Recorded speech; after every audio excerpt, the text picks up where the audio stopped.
Sareen and Abhijit Iyer Mitra with us. We should have Kobi Shoshani joining us, Tehseen Punawala joining us, and Abhishek Jha, correspondent, joining us from Tel Aviv in a short while from now.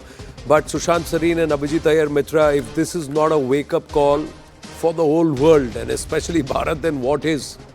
Sushant Sareen. Yeah, how many wake-up calls do you need? This is not the first time something like this is happening. It's been happening forever, right? And after every such incident, we say we need to wake up. We wake up for a couple of maybe months at best, and then we go off to sleep. And I wouldn't be surprised if the same thing was to happen, including in India. For example, I was seeing Abhijit's tweet. We are now giving Pakistani journalists and maybe Pakistani fans visas to come for the Cricket World Cup. So cricket is more important than the security of our own people. And the West is totally gone. Basically, Europe is finished. They can't protect their borders. What can they protect? If they can't protect themselves against illegal immigrants, what can they protect themselves against? If they can't protect their own values in their own cities, where murderous, barbaric savages are celebrated, what can they protect? So Europe is gone, and maybe America is going the same way because wokeism is alive and kicking.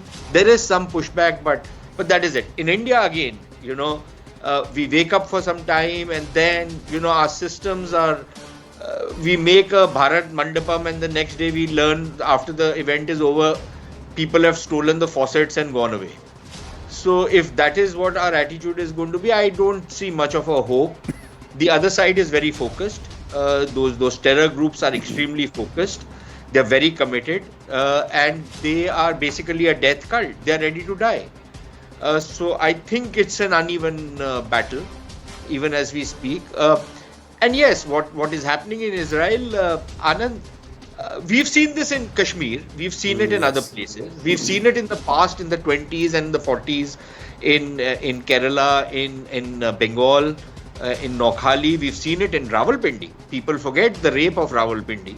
There's a book called The Rape of Rawalpindi. People forget what has happened out there. And we, I'm ashamed of the Punjabis in India who still think that we are brothers with the Pakistanis. After what our ancestors suffered not 70 years back, 75 years back, we are suckers for punishment. And unfortunately, we haven't learned our lesson. And we will let down our guard, as we are going to do during the Cricket World Cup. And then maybe a couple of months or years down the line, we'll find out that, there was a Sajid, the Mir who had come. There was a David Headley who had come. We had given them the visas. We had invited them to our High Commission in Islamabad to send their passports so that we can give them visas so that they can come and enjoy a cricket match out here. Yeah, so this will continue. Nothing new. Nothing new. But who are we to say anything to anybody else, Abhijit Iyer Mitra, as Tehseen Punawala joins us, when there are those within our own backyard who are celebrating? The day Hamas pounded Israel with rockets, and in that Gaza Strip, in that region, there were people who were celebrating and who took out marches and with xenophobic chants. No courts took suo motu cognizance. Some governments may have opened up cases, but where is the crackdown? What kind of mentality was on display then? And political parties were trying to give them cover fire. Anand, the people who came out and celebrated, they are not the ones who worry me. Because see, they're out in the open. They don't hide. What worries me is the ones that, use nuance, shades of grey, to refuse to condemn what Hamas did. There is a very sick mentality going around in this belief that somehow criticizing Hamas and the terrorism that Hamas does makes you Islamophobic. But let me tell you what, Hamas is the most Islamophobic organization that exists on earth today. The Israeli army does not hide behind Muslim women and children. Hamas does. For all their machismo, they hide behind women in burqas. They literally put children, Muslim children, in front of them while they shoot at Israeli troops. What kind of pro-Islam is this? You know, we're going through a very, very sick phase where the people who are most culpable for the killing of Muslims are celebrated as Muslim heroes. And we are inundated with these so-called thought leaders. I'm not going to name names out here, but people who have gone to the most incredible mental gymnastics to avoid criticizing Hamas. And you know, the latest thing is they will take any piece of misinformation that comes out and use it to justify what they've done. 1,200 innocent people were killed. Out of them, only 120 to 150 were Israeli troops or police. Yeah. The rest were women, children, basic civilians. What justifies that? What justifies those 20 Thai people killed? What justifies the 10 Nepali Hindus killed? You saw the video I tweeted of the Thai guy. What justified taking out a pickaxe and literally smashing his ribcage and his thorax to death? What justifies the torture murder of dogs? What did the dogs do to you? What did the Thais do to you? What did the Nepalis do to you? Nothing. And you still do this. They've even killed an Israeli activist who used to believe that Israel is a fascist state, and she used to keep going supplying food and medical supplies to the Gaza Strip. Even she was tortured and killed. How is this being Muslim? How is he even supporting this being Muslim? So, I don't mind the enemy that identifies themselves as the enemy. What I mind are these, insidious so-called intellectuals, the thought leaders of the Indian Muslim community, the sort of people who talk about empathy and love and go around calling everybody else Nazis, fascists, the misbegotten sons of Hitler, the brothers of Mussolini, etc., who, when actual terror and fascism happen,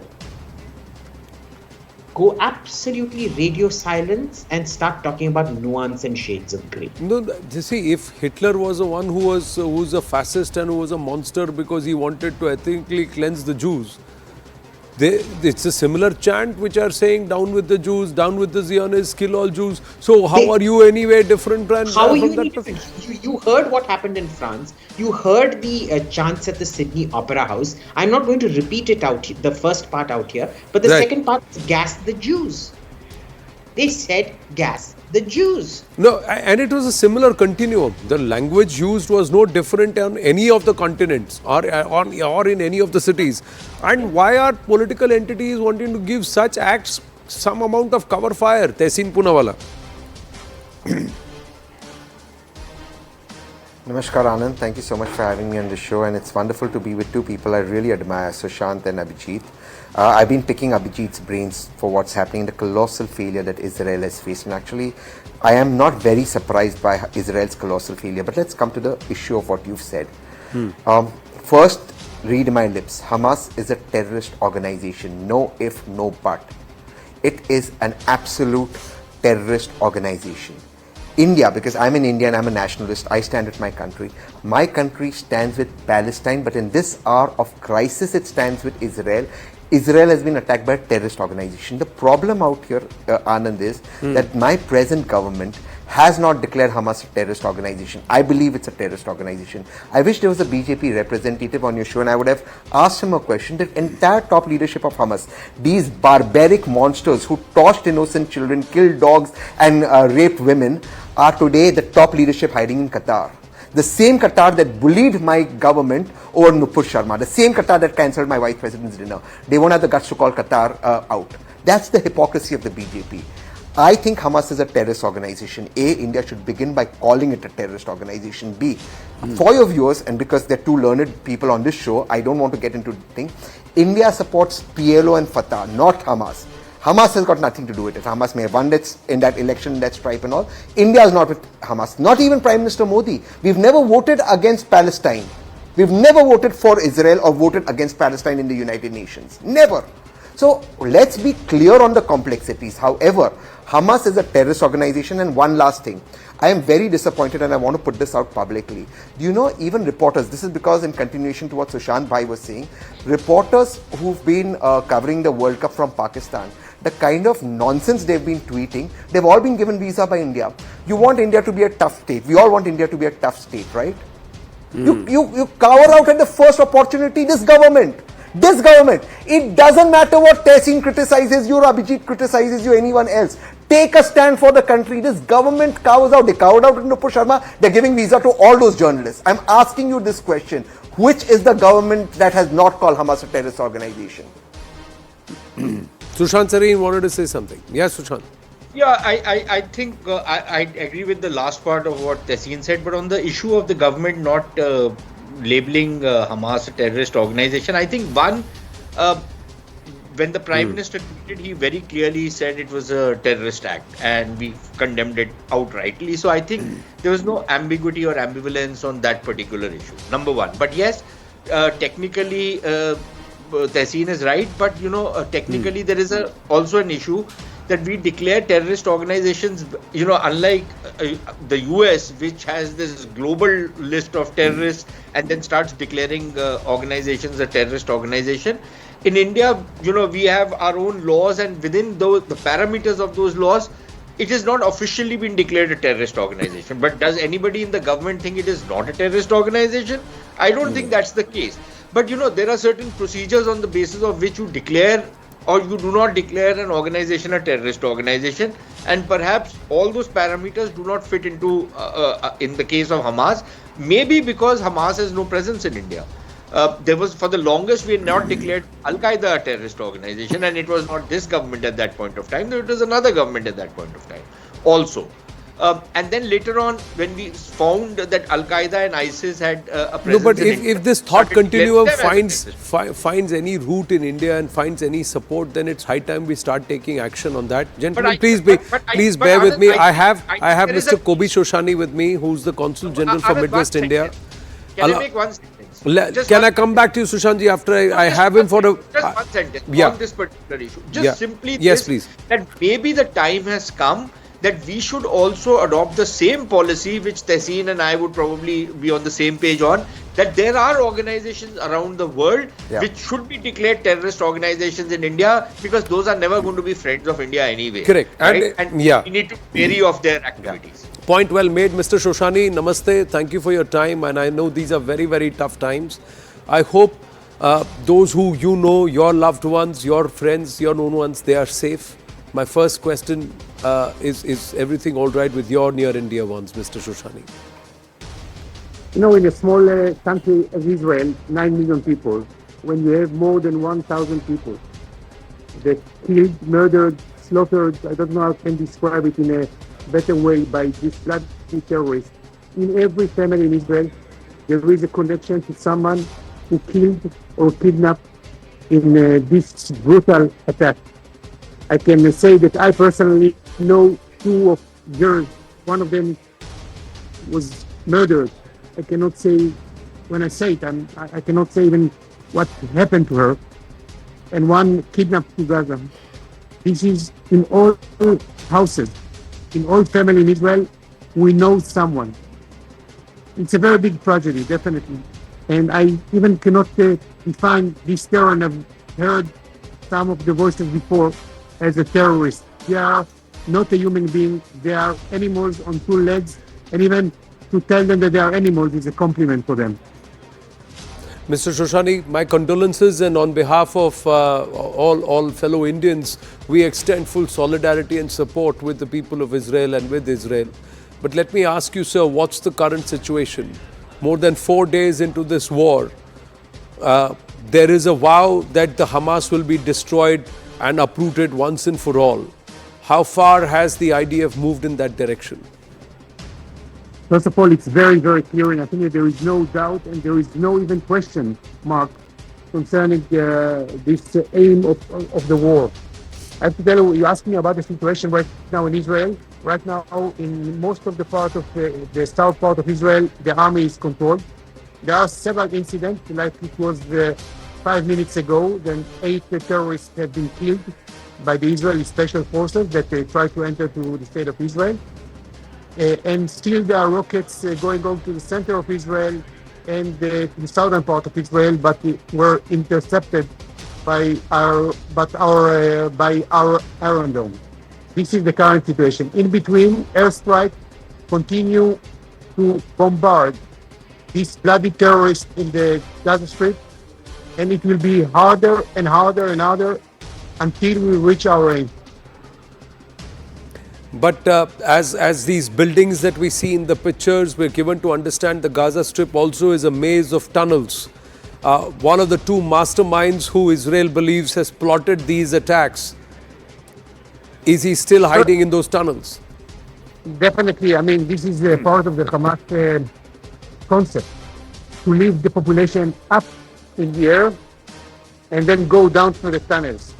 We know this system. This is the reason that we reach them.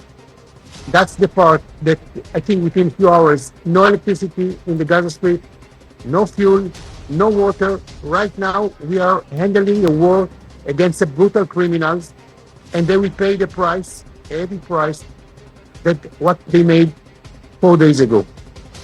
But there are also innocents and civilians who will be caught in this crossfire, Mr. Shoshani. Right now, I'm thinking about the kids that I've seen the clip 10 minutes ago. They've been killed in their beds. They've been slaughtered. They cut their heads. I think about them and the families that lost all their beloved and families. This is only what I'm thinking right now. Sorry to say that. No, but Mr. Shoshani, are you confirming that indeed babies were butchered? Because there was some question mark because there was no official confirmation. So I'm asking you, are you confirming that babies were indeed butchered in the kibbutz area? Definitely. We saw the photos. Unfortunately, it's very hard for me to say that. To see dozens of kids being slaughtered, massacred in the first intention. That was the aim of the idea. This is something that even for me, and I think that I'm a quite tough guy, I cannot even describe it in words. Yes, it's true. This Hamas, they are like ISIS. They came to kill, and they came to kill kids as well. And this is something that we have to understand. They touched our nerves, our historical nerves. And when you touch our historical nerves of the Jewish people, you will pay for it. But there are nations that are backing the Hamas.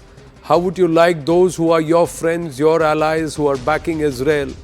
This because creates a very strong geopolitical situation. It no longer is isolated between Israel and the Hamas, Mr. Shoshani. Let me look at it in a positive way, if I can say positive today.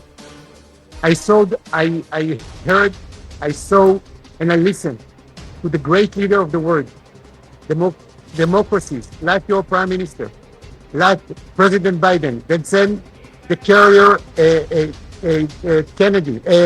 Gerald Ford carrier. I can hear all the leaders of the moral world. This is the distinction that I would like to make between the good countries and the terrorist countries. And I don't care about other countries. I'm looking about the moral countries that right now giving our full support, like India. And I read several times the tweet of Prime Minister Modi. That makes me very happy, if I can say happy today. Mr. Shoshani, my final question to you. How far is the idea for Israel going to push through? Because these conflicts have happened in the past and there has been pressure to back off. There has been pressure to try and broker peace. Is that going to be built up again? Do you see a scenario where truce will be called? I tell you frankly, it's not the same thing like the past. Now we are in completely different mode.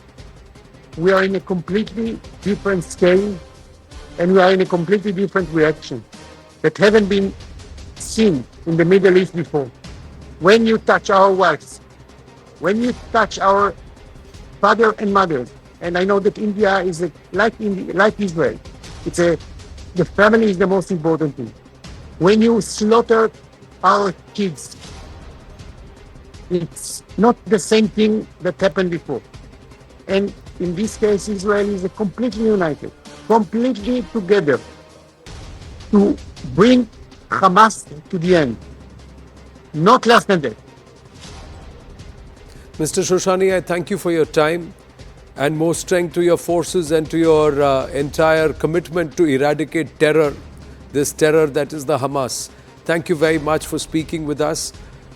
To the rest on the panel, I'm just going to quickly go across to Abhishek Jha, who's joining us live from Tel Aviv. Abhishek, what's the current scenario on ground?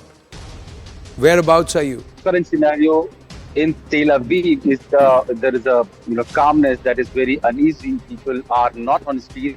A very few number of people have been asked to stay back, to stay in home and come out only when necessary. Today we also learned that Indian embassy in Tel Aviv, they have asked Indians. Some of the Indians, they were called for the meeting and they have been asked to enlist all the Indians who are spread across various parts of Israel so that in case of any emergency or if there is any possibility of evacuation, then the number of people are very much present with the Indian mission and they could plan accordingly. So far, today also in Tel Aviv, there has not been any rocket attack in Tel Aviv, but nearby Ben Gurion Airport was attacked by missile, which is like 20 kilometers from here. And then we could see for a very there was siren that went off in Tel Aviv also for a probability that could happen to people in Tel Aviv. But then thankfully there was nothing untoward that has happened in Tel Aviv. But people have been asked to stay back. People have been asked to take precautions. And whenever there is a siren that goes off, they should go back to shelter. Apart from that, politically we know that Netanyahu's government has been facing a lot of flack from people for not being able to defend the people of Israel, and he was under tremendous pressure to form a unity government. And today it has been announced that he will be forming a unity government, and opposition leader will also be part of entire defense setup and the policy planning that will go ahead with the counter-offensive that the Israeli government is currently planning. Netanyahu has said that the attack will be so far that the generation will reverberate. So that is the kind of attack or counter-offensive that the Israeli government has planned. Can you confirm what Mr. Shoshani confirmed to us, that babies have indeed been butchered and the video is out? Is there official confirmation of this? Because Mr. Shoshani said just 10 minutes ago, I've seen the videos and they're horrific. That's what he told us while speaking with me just a few minutes ago. Well, the situation on the ground is not very, encouraging, because I was meeting some of the people in Israel, though they said that this is something that they have been, facing for the last 10 or 20 years. And they are kind of used to live under threat and at the same time to live a normal life as well. But with the latest flare-up that has happened, we don't know how many countries, how many international stakeholders will be dragged into this war that could become very intensive, that could become very long. And that could, involve a lot of neighboring countries of Israel also and major powers in the world also. So there's a lot of unpredictability that is involved. It has been almost 78 hours since the major attack has happened on Israel. Last 24 hours have been kind of, not right. calmer. But the next 2-3 days are going to be really intensive and in terms of counter-offensive that the government will launch. Abhishek Jha, thank you. Stay safe, you and your video, and keep getting us all the reports from Tel Aviv as the situation only continues to be far more intense from Israel's offensive against the Hamas. I'm going to request Abhijit Iyer Mitra and Sushant Sareen to stay on with us. Tessin, thank you. It's a short appearance this time around, but we will talk at length in the days to come. Gentlemen, see you after a very, very short break. To our viewers, do stay with us. We've got an exclusive. This entire aspect of terror, its manifestation and how devious and diabolic, it's coming quite close home, ladies and gentlemen. It could have been a huge challenge for us had our investigating authorities not succeeded in nabbing Shahnawaz. Stay with us.